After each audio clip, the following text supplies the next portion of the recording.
Halo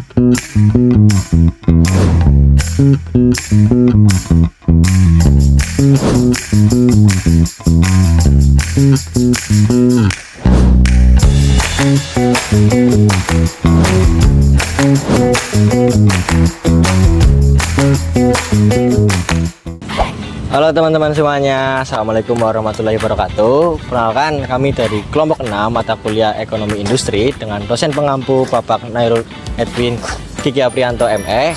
Nah, di sini dari kelompok kami akan membahas konsep dasar persaingan industri. Nah, sebelum ke video selanjutnya, perkenalkan, nama saya Putra Satria Kurniawan dengan NIM 2341102011268. Halo, perkenalkan, nama saya Pupu Dwi Puspitasari dengan NIM 2341102011267. Perkenalkan, nama saya Muhammad Fadli Mubarok dengan NIM 23411020258.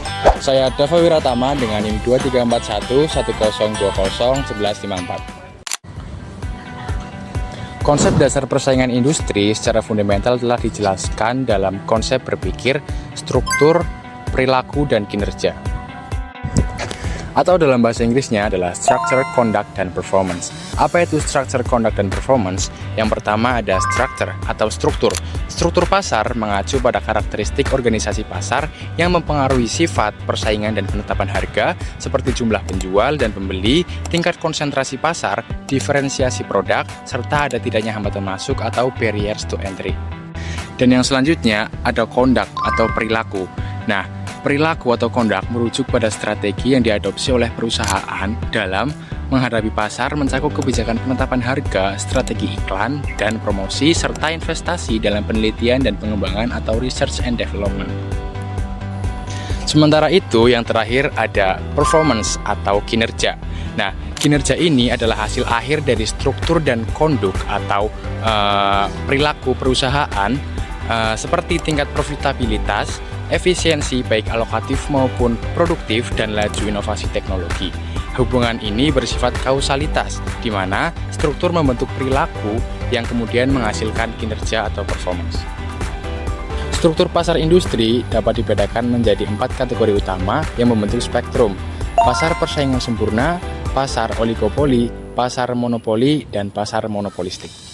Oke, untuk materi selanjutnya ada 5 konsep kekuatan persaingan, di mana untuk menganalisis struktur industri dan tingkat persaingan. Yang pertama yaitu ada ancaman pendatang baru, ancaman produk pengganti, daya tawar pembeli, daya tawar pemasok, dan juga persaingan antar pesaing.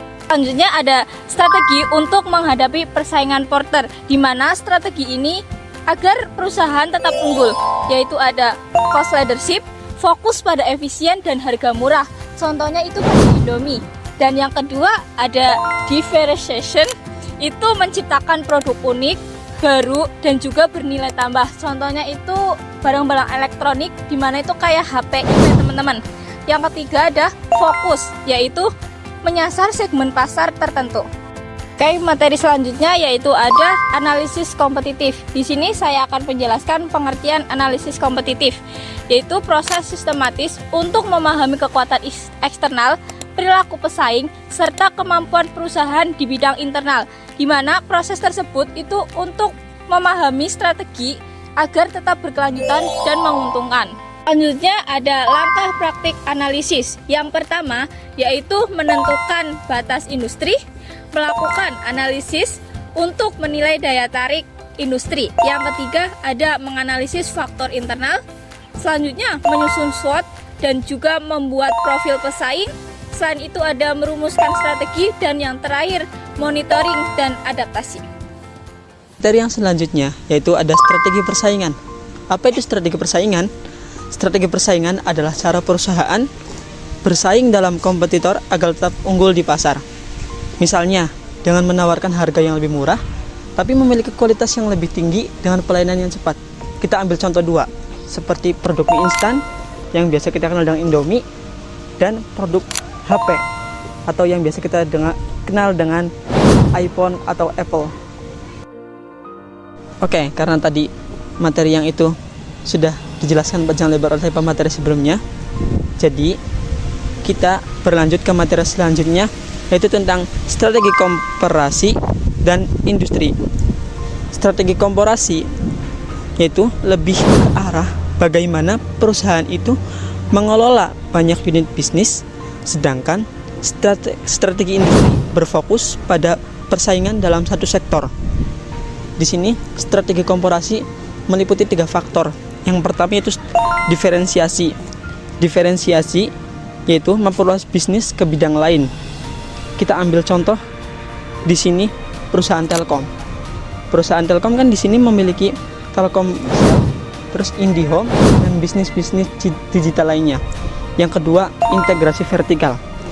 Integrasi vertikal itu menguasai rantai pasok dari hulu sampai hilir, seperti Pertamina yang mengeksplorasi dan mendistribusikan BBM ke seluruh Nusantara. Yang ketiga yaitu aliansi, bekerja sama dengan perusahaan-perusahaan lain. Kita ambil contoh di sini 2, yaitu Gojek dan Tokopedia. Sedangkan strategi industri lebih menekankan kepada persaingan antar perusahaan dalam satu sektor. Misalnya industri telekomunikasi. Di Indonesia kan banyak telekomunikasi seperti XL, Indosat, Telkomsel, Tri, dan yang lainnya. Kesimpulan dari materi yang saya bawakan tadi yaitu strategi persaingan lebih berfokus kepada cara menghadapi kompetitor langsung, sedangkan strategi korporasi dan industri lebih mengarah kepada besarnya perusahaan dan posisi dalam sektor tertentu. Jadi, perusahaan-perusahaan itu harus pandai menggabungkan keduanya agar bisa bertahan dan berkembang dalam bisnis industri. Oke teman-teman, yang selanjutnya yaitu kita akan membahas materi tentang strategi korporasi dan dinamika persaingan dalam bisnis. Kalau kita lihat, dunia bisnis itu sangat dinamis. Persaingan bisa berubah karena banyak faktor, misalnya kemajuan teknologi, disrupsi digital, perubahan regulasi, serta selera konsumen yang makin cepat berganti, hingga tekanan dari opini, publik, dan media sosial. Ya, contohnya sekarang banyak UMKM yang harus beradaptasi dengan e-commerce. Kalau tidak ikut masuk ke Shopee, TikTok Shop, atau Tokopedia, mereka bisa tertinggal oleh pesaing. Jadi, perusahaan harus siap menghadapi persaingan seperti ini. Selain teknologi, faktor lain yang mempengaruhi persaingan adalah globalisasi. Perusahaan lokal sekarang bukan hanya bersaing sesama lokal, tapi juga bersaing dengan sesama internasional. Itu artinya mereka harus lebih inovatif, efisien, dan cepat beradaptasi. Karena itulah perusahaan perlu strategi. Ada beberapa cara untuk menghadapi dinamika persaingan. Yang pertama, perusahaan harus terus berinovasi, baik dari sisi produk, proses, maupun dari model bisnis. Kemudian yang kedua, memanfaatkan digitalisasi dan data analitik untuk memahami kebutuhan konsumen. Dan yang ketiga, menjalin kolaborasi misalnya dengan platform online atau usaha mitra lain. Selain itu, penting juga fokus pada keunggulan lokal seperti pelayanan cepat, pemahaman budaya, atau produk khas yang sulit ditiru pesaing luar. Dan jangan lupa, perusahaan juga harus pandai mengelola risiko regulasi agar tidak terganggu dengan aturan baru. Kalau bicara strategi, ada beberapa alat analisis yang bisa dipakai. Pertama adalah SWOT analisis.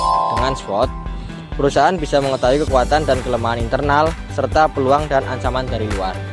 Kedua, ada value chain analysis. Nah, value chain ini adalah rantai dari nilai. Ini diperankan oleh Kyle Porter. Nah, yang ketiga itu ada Blue Ocean Strategy. Nah, ini menarik nih, karena dalam Blue Ocean perusahaan berusaha menciptakan ruang pasar baru yang belum dijamah oleh pesaing. Jadi kompetisi yang tidak lagi head to head, tapi berfokus pada inovasi lainnya. Contohnya, perusahaan bisa menggunakan 4 Action Framework, menghapus faktor yang tidak relevan, mengurangi hal kualitas tertentu, dan menciptakan hal baru yang berbeda. Kesimpulannya, di tengah persaingan yang terus berubah, perusahaan tidak boleh statis. Mereka harus adaptif, inovatif, dan cerdas memilih strategi. Itu dia pematerian singkat dari kelompok 6 mengenai konsep dasar persaingan industri. Sekian dan terima kasih. Wassalamualaikum warahmatullahi wabarakatuh.